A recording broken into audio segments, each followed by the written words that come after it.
Pela graça de Deus, estamos mais uma vez cultuando o nome do Senhor.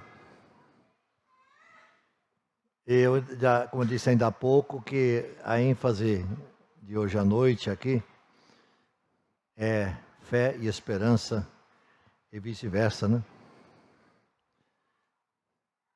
Então, se nós já podemos colocar o título da nossa mensagem aí, seria interessante para o pessoal visualizar, né? E memorizar. Fé e esperança versus esperança e fé. Né? Há um texto bíblico que eu, inclusive, citei no nosso último encontro, mas no final, que eu quero começar com ele, Hebreus capítulo 11, versículo 1. Aliás, esteve versículo 6, mas é do capítulo 11 de Hebreus, e esse capítulo 1 é o que faz o início do que nós chamamos de Galeria dos Heróis da Fé, onde são apresentados uma série de nomes de pessoas que puderam provar, através da sua experiência de vida, o que representava a sua fé e a confiança no Senhor. Pode colocar aí, pode projetar esses textos aí, ó, aqui. Nós temos aí em duas versões o mesmo texto. O primeiro é da Revista e Atualizada, a versão Revista e Atualizada, que fala, ora, a fé é a certeza das coisas que se esperam e a convicção das coisas que se não veem. E na NVI, Nova Versão Internacional, diz, ora, a fé é a certeza daquilo que esperamos e a prova das coisas que não vemos. É só uma forma diferente de dizer a mesma coisa, né? Mas Hebreus 11 começa com essa colocação, com essa afirmação do que é fé. E depois ele vai relatar tantas e tantas experiências que pessoas experimentaram quanto à sua vida, como a sua fé foi provada e como foram vitoriosos porque tiveram fé. Tiveram a oportunidade de seguir em frente. Então, e o que é esperança? Esperança é um sentimento de quem olha, de quem vê e vê como possibilidade a realização daquilo que almeja. Eu tenho esperança de que aquilo que eu penso se cumpra na minha vida. Né?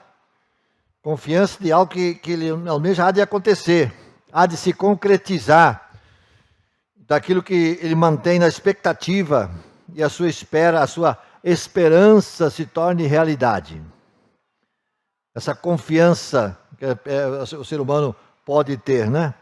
Então, esperança e fé e esperança são como se fossem duas irmãs siamesas, que não se separam, que vão andar juntas, que estão unidas uma à outra por questões aí. Uma não vive sem a outra. Então, se eu não tenho esperança, é porque não tenho fé.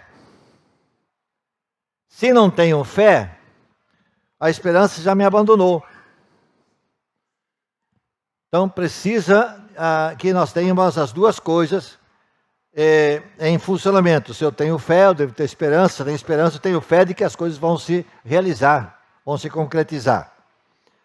Então, a esperança para o cristão é como um fôlego para qualquer ser vivo.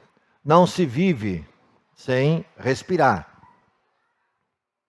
Mesmo as plantas precisam respirar. Sem isso não é possível de que haja vida para mesmo plantas ou animais. Todos respiram para que possam viver. Então a esperança para o cristão é mais ou menos isso aí. Se não tiver esperança, o que se espera então dele? Não se espera nada. Mas que ele precisa ter esperança para que se mantenha vivo. A esperança nos mantém vivos. Quem não tem esperança não vive, porque não sonha, não tem expectativa, não tem propósito. E também aqui, digamos assim, há esse atrelamento, um não está livre do outro, ou não pode ficar sem o outro. Os dois, as duas coisas se encontram sempre.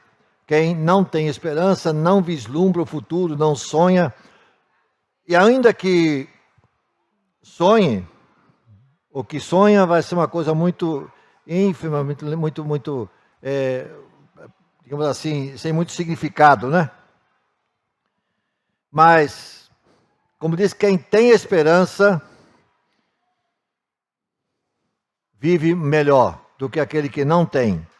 O que não tem esperança não vislumbra o futuro, não sonha, mesmo que enquanto está nessa vida, passa por essa vida, ele possa viver intensamente o momento presente, mas é tudo que tal pessoa tem, tudo que ele pode usufruir, viver o presente.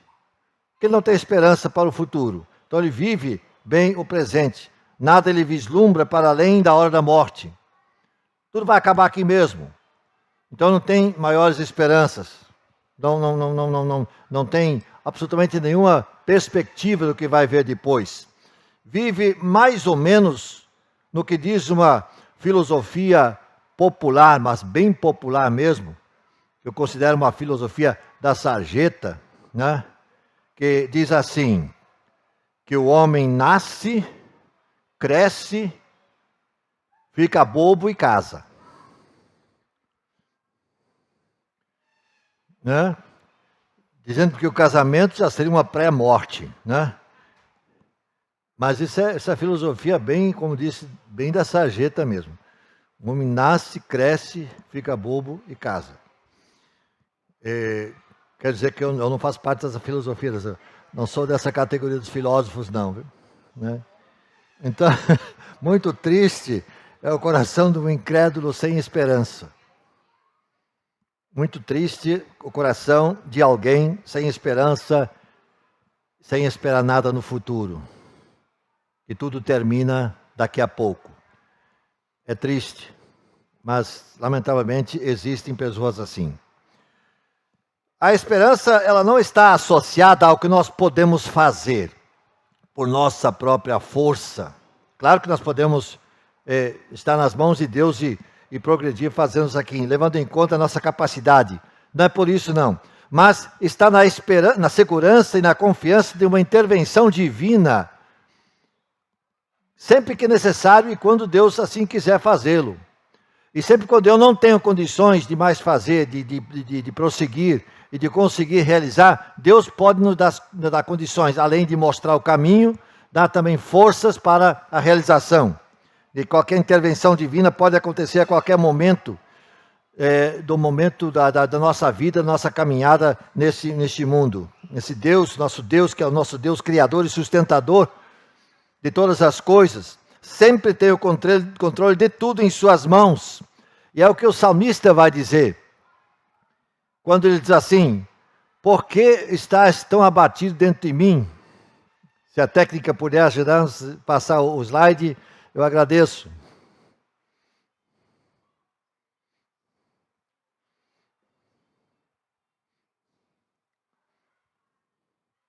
Pode ser?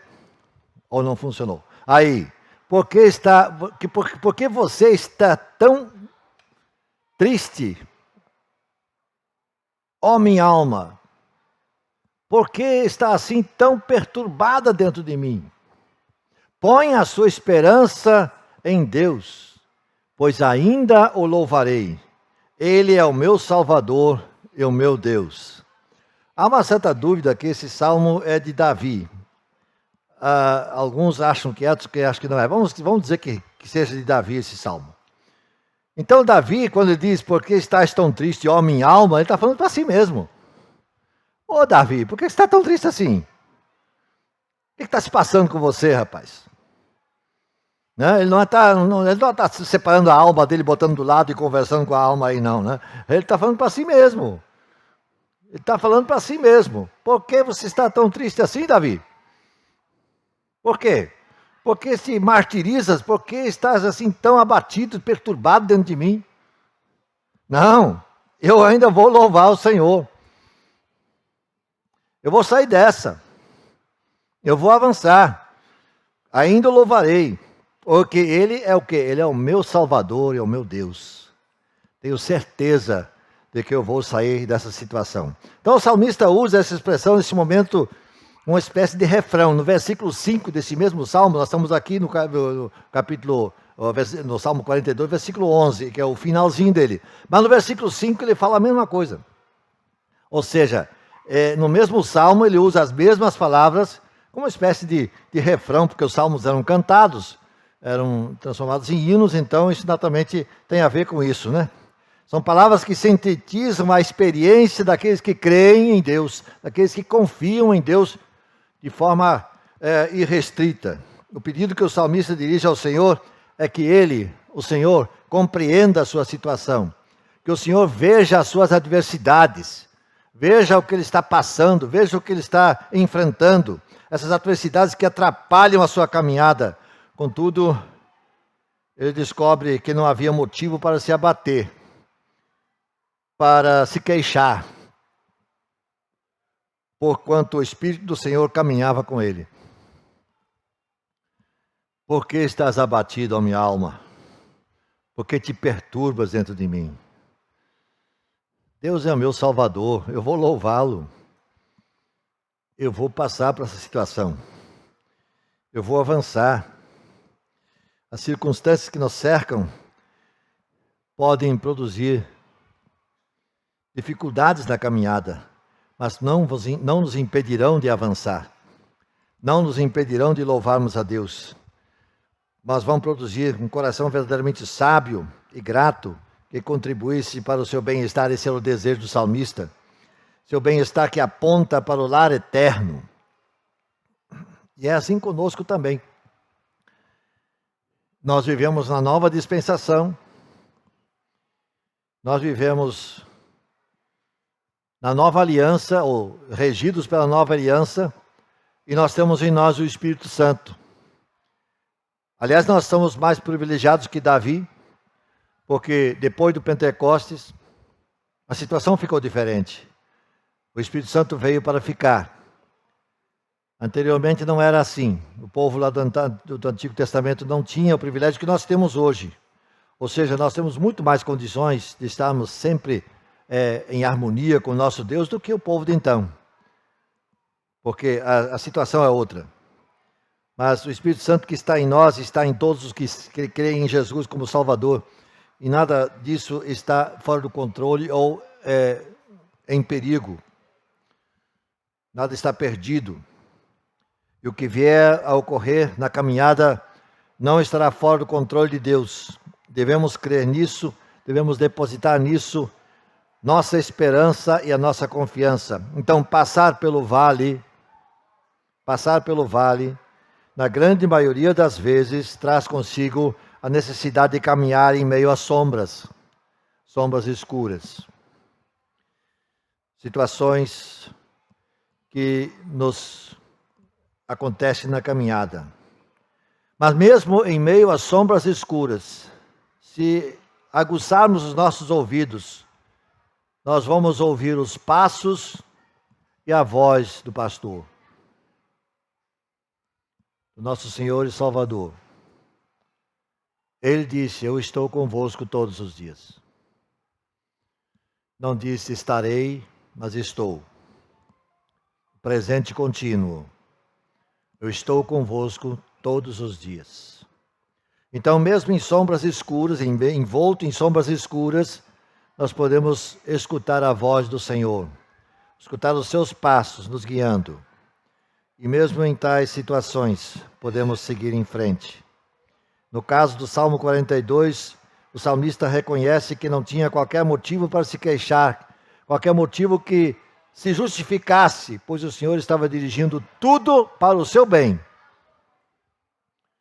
E a conclusão do salmista está em consonância com o que Paulo diz em Romanos capítulo 8, versículo 28. Sabemos que Deus age em todas as coisas para o bem daqueles que o amam, dos que foram chamados de acordo com o seu propósito. Paulo certamente conhecia a experiência do salmista, certamente conhecia o texto. E ele diz então, nessa sua carta aos Romanos, Deus age em todas as coisas, todos os momentos, todas as circunstâncias.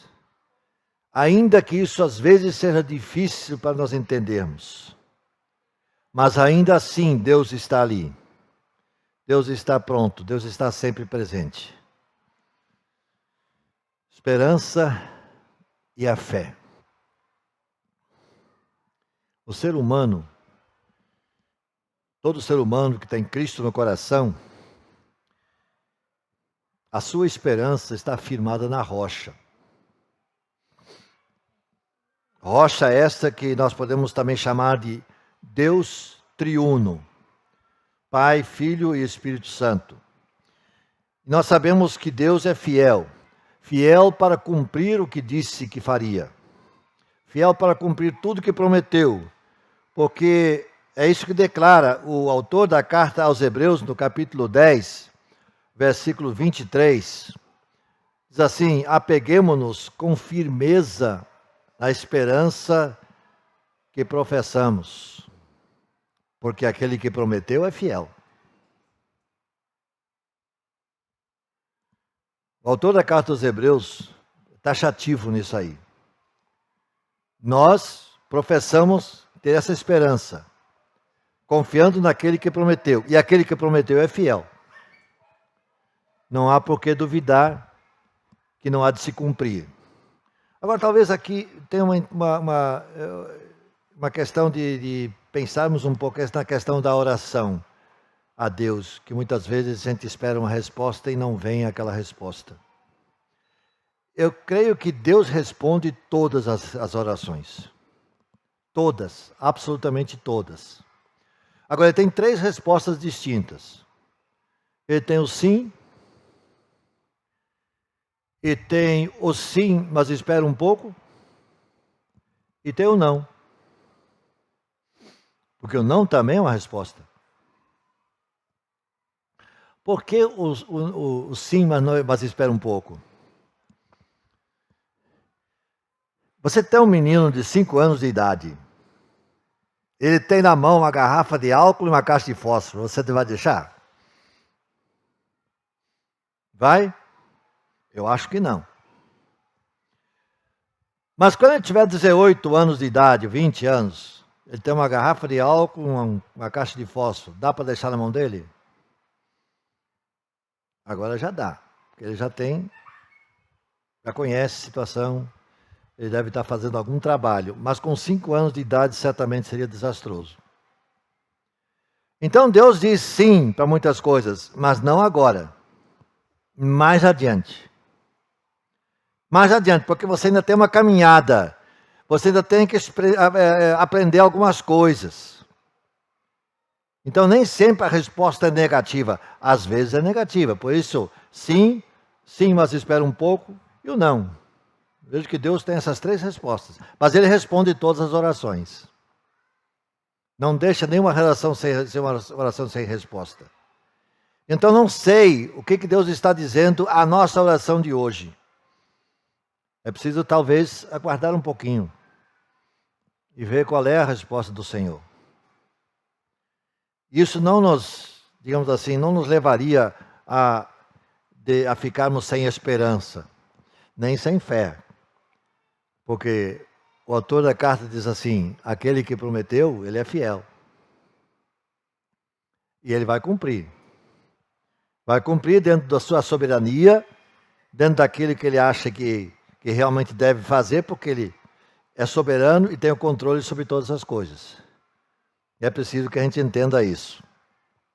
Não há como separar a fé da esperança, porque o mesmo também o autor diz assim: a chegar-nos a Deus com um coração sincero e com absoluta certeza de fé. Tem nesse mesmo capítulo que ele vai falando: pois sem fé é impossível agradar a Deus, que é o texto do capítulo 11, versículo 6 de Hebreus, nós já citamos na outra vez e queremos repetir aqui. Então, a nossa esperança está nele. Então, a gente fica assim pensando: o que Deus pensa a nosso respeito? Por que Deus deixa que a gente passe por certas circunstâncias, situações na caminhada da vida? O que tem no pensamento de Deus a nosso respeito? Isso também não é novidade. Lá no Antigo Testamento, de uma forma muito especial no livro de Jeremias. Jeremias, que foi um profeta durante aquele período do exílio. Então Deus diz assim através de Jeremias: porque eu sou o que conheço os planos que eu tenho para vocês.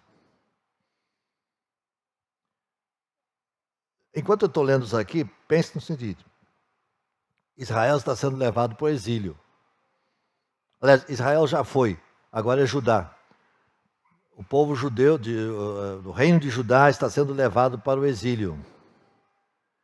E nesse contexto, Deus diz isso aí: porque eu sou o que conheço os planos que tenho para vocês, diz o Senhor.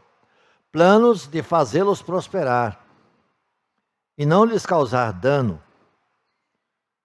Planos de dar-lhes esperança e futuro, levando para o exílio. E aí?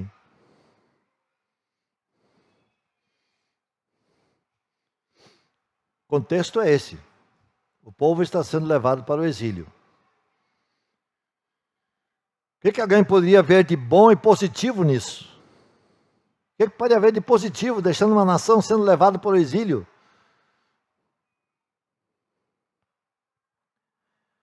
Mas o que está acontecendo é mais ou menos como aquela mãe que já fez de tudo, já esgotou todos os recursos e o menino não obedece. Então eles, agora você vai sentar na cadeirinha do pensamento, viu? 10 minutos aí na cadeirinha do pensamento. Já passou por isso, Alexandre? Ah, sua irmã, sua mãe não está aqui agora para dizer. Diga aí, se passou ou não? Passou. Passou mesmo. Passou. Bebel, passou por isso? Cadeirinha do pensamento? Pois é. Mas é mais ou menos isso. A mãe esgotou todos os recursos, tudo que tinha, toda a conversa, já não consegue mais nem falar de tanto que já falou, e o menino não obedece. Então agora fica 10 minutos na cadeirinha do pensamento. Deus havia gasto tudo que ele podia fazer com o seu povo. O povo não estava entrando naquele caminho que deveria ser. Então, a cadeira do pensamento do povo foram 70 anos de exílio. 70 anos de exílio. É. Mas ele está dizendo, eu tenho planos bons para vocês. Porque vocês vão voltar. Vocês vão voltar a Jerusalém. Os planos do Senhor são de shalom. São de paz. Não de dano. Claro que a gente não consegue entender isso assim tão muito facilmente. Mas é isso que Deus diz através do profeta. Planos de paz. Eles retornariam a Jerusalém e viveriam a vida intensamente na comunhão com o Senhor. Nos versos seguintes, ele vai nos dizer isso. Então vocês clamarão a mim, virão orar a mim, e eu lhes ouvirei. Vocês me procurarão e me acharão, quando me buscarem ou buscarem de todo o coração, procurarem de todo o coração. Eu me deixarei achar, deixarei encontrar, declara o Senhor. É isso que Deus tem com o projeto. Vocês vão agora, mas vocês voltam.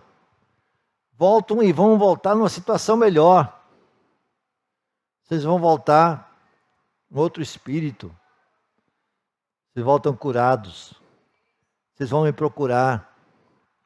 E vocês vão me encontrar quando vocês buscarem, me procurarem de todo o coração.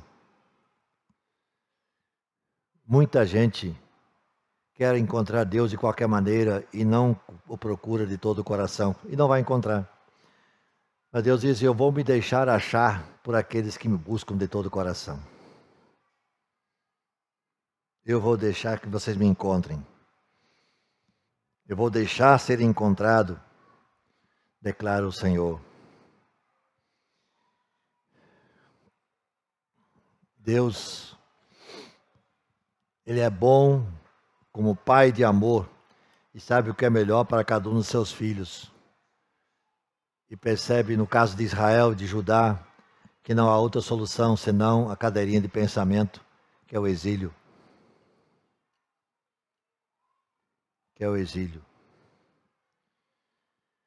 Mas a eternidade é a esperança do cristão.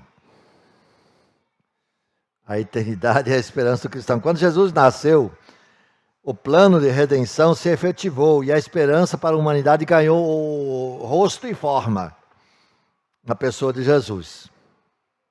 Né? Que até então havia as promessas, as profecias ao longo de toda a história do Antigo Testamento, apontando para o que viria, tanto para o que aconteceu em Belém, como para o que aconteceu no Calvário depois. Tudo isso já estava previsto através dos profetas no Antigo Testamento. Então, quando Jesus vem, essa promessa se efetiva, a redenção, o plano de salvação se efetiva, e passa então a ter rosto e forma o que Deus havia prometido no Antigo Testamento. Essa esperança que está aí viva, Jesus, na face da terra, né? É uma esperança que não tem tempo para acabar, mas é eterna. Para todos aqueles que recebem Jesus como Salvador único e suficiente. Esses não precisam mais, jamais, ficar sem esperança. Porque essa esperança é definitiva. É uma esperança certeza. Uma esperança eterna. O apóstolo João, ao escrever as cartas às 7 igrejas que nós encontramos no livro do Apocalipse, na verdade, quem escreve é João, mas quem dita o que deve ser escrito é o próprio Senhor. Ele sempre termina as cartas falando sobre galardão e sobre recompensa. Algo que extrapola, vai além deste mundo, né? Está garantindo a eternidade. E as cartas, elas terminam mais ou menos assim como você vê esse texto: aos vencedores. Aos vencedores que não se dobraram ao sistema mundano. Eles serão galardoados, eles receberão recompensa. Aos que venceram. O céu é um céu de verdade. Ainda que haja gente que duvide disso. O céu é um céu de verdade. E nós estamos caminhando rumo ao céu. E nós caminhamos rumo ao céu com a pessoa de Jesus Cristo ao nosso lado. Com a pessoa do Espírito Santo habitando em nós. Possibilitando vencermos as dificuldades que encontramos na caminhada. Então, Jesus, por meio da sua total e forte entrega, dando a sua própria vida em nosso lugar, Ele nos garante essa certeza de que nós estaremos no céu. O apóstolo Paulo, ele tinha uma completa convicção dessa verdade e deixa isso, digamos assim, bem claro e translúcido na sua carta a um dos seus filhos da fé, cujo nome era Tito. Tito é de origem gentílica, não era judeu. Ele foi alcançado numa daquelas viagens do apóstolo Paulo e se tornou depois um auxiliar de Paulo, etc. Então Paulo escreve uma carta, uma das cartas que ele escreve é exatamente a ele, Tito, né? Então ele diz, lá pelas tantas, no capítulo 3, versículo 7, nessa carta: Ele o fez a fim de que, justificados por sua graça, nos tornemos seus herdeiros, tendo a esperança da vida eterna. Onde está a fé aí? A fé está oculta. Nós alcançamos a graça por meio da fé. Está ali. Ele o fez a fim de que, justificados por sua graça, nós recebemos Jesus por meio da fé. nos tornássemos seus herdeiros, tendo a esperança da vida eterna. Viver nesse mundo assim é viver tranquilo. Eu quero convidá-lo a olhar no horizonte político do mundo de hoje. Olhe o horizonte político do mundo de hoje. Bom, para olhar o mundo, o horizonte político do mundo, tem que olhar o do Brasil, porque eu estou no Brasil. Então, inclui o mundo, o momento político também do Brasil. Nem no Brasil, nem no mundo, nós vemos qualquer perspectiva que nos possa trazer muita esperança. Mas mesmo assim, como servos de Jesus Cristo, salvos por Ele, nós vamos viver nesse mundo do jeito que Ele está, enquanto Deus quiser que aqui estejamos. E vamos ser instrumentos nas mãos de Deus, sal e luz por onde andarmos, apesar dessas nuvens escuras que do mundo político se nos apresentam. Que se olhar para o horizonte, o horizonte político desse mundo de hoje, o que inclui o Brasil, você não pode dizer assim, olha, que maravilha, que aurora bonita, porque as coisas não estão boas não. Mas nós, igreja, corpo de Cristo, nós estamos aqui. E nós temos uma missão a cumprir. E nós precisamos mostrar a quem quer que seja que a nossa fé e a nossa esperança está naquele que é o autor e consumador da fé e da nossa esperança, que é aquele que é criador de todas as coisas, é aquele que é sustentador de todas as coisas, nele que nós confiamos, nele que nós cremos. E o que vai nos permitir continuar firmes enquanto aqui estivermos nessa caminhada. Ele há de nos dar forças, como disse Davi, porque te perturbas, ó minha alma? Por que estás tão perplexa? Ele é o meu Salvador, eu ainda vou louvá-lo. Deus é o nosso Salvador, nosso Redentor, nosso Criador. E a Ele nós vamos louvar, a Ele nós vamos agradecer, a Ele nós vamos servir. Como? Eu não sei. Mas Ele há de dar condições para que nós o sirvamos no momento certo, da forma certa. O importante é que fé e esperança possam se renovar a cada instante do nosso viver. Não importa o que estiver acontecendo ao nosso redor. Como disse ainda há pouco, ainda que na caminhada estejamos passando por momentos onde as nuvens escuras nos cercam. Mas se aguçarmos os nossos ouvidos, vamos ouvir os passos e a voz do nosso pastor, o Salvador Jesus Cristo, que está conosco e está em nós, na pessoa do Espírito Santo. Então nós temos muito mais condições de ir avante do que aquele que não tem Jesus, que não tem condição alguma. Porque ele não tem esperança, a esperança que nós temos. Ele talvez seja daquela filosofia que eu citei ainda há pouco, eu não vou repetir de novo, não. Mas que não é por aí. Nós temos uma esperança que nos move.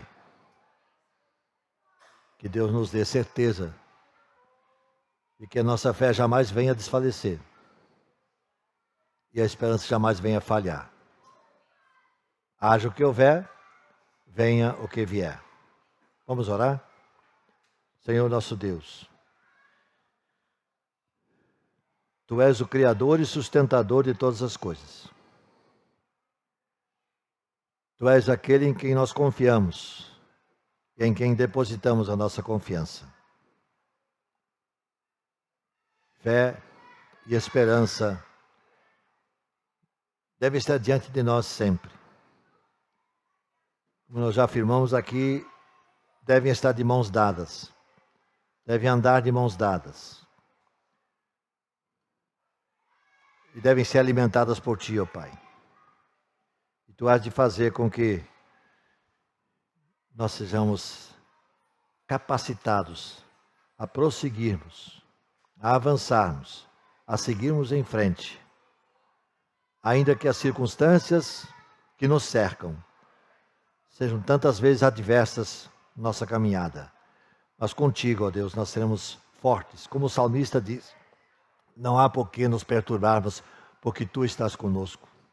Nós vamos Te louvar, nós vamos Te exaltar. Ajude-nos, ó Deus, a sermos vencedores. E que nossa caminhada nessa semana que diante de nós está, Tu possas nos guardar, acompanhar, nos guiar, proteger, nos salvar de situações de crise que muitas vezes enfrentamos. E que em tudo, ó Deus, o Teu nome seja honrado e engrandecido no nosso viver. Oramos agradecidos em nome de Jesus. Amém.